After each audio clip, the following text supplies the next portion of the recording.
सभी दोस्तों को मैं अपने चैनल के माध्यम से नमस्कार करना चाहूँगा। आरएसएस प्रमुख मोहन भागवत का एक बयान आया है। उन्होंने अपने बयान में कहा है, जो जात व्यवस्था देश में बनाई गई है, यह जात व्यवस्था ईश्वर ने नहीं बनाया है। तो सवाल यह उठता है, यह जात व्यवस्था आखिर बनाया कौन है और जाति व्यवस्था बनाने के पीछे कौन सी दूरदर्शी सोच थी। इस पर गहराई से सोचना होगा। और जिन्होंने भी जाति व्यवस्था बनाने का काम किया है, कहीं न कहीं अपने समुदाय के लोगों को लंबे समय तक देश में राज करने के लिए कहीं न कहीं उस व्यक्ति का सोच रहा होगा।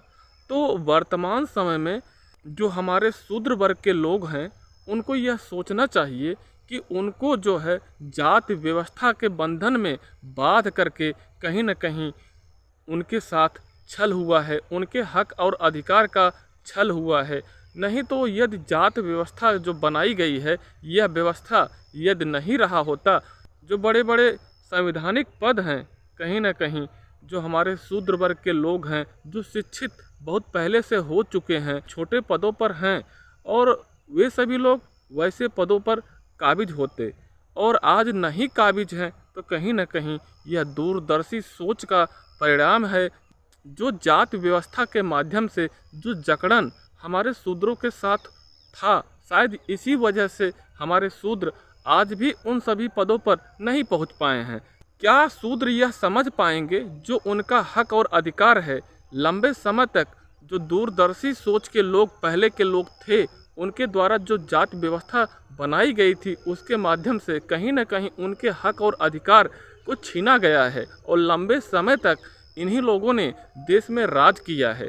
85% जो हमारा शूद्र है, इस बात को समझना चाहिए। और जो समाजवादी पार्टी वर्तमान समय में शूद्रों के मुहिम पर आगे बढ़ रही है, समस्त शूद्रों को इसमें मेरे ख्याल से साथ देना चाहिए, क्योंकि इन सभी लोगों ने हमारे हक और अधिकार को लंबे समय तक इसका जो है उपयोग इन सभी लोगों ने किया है।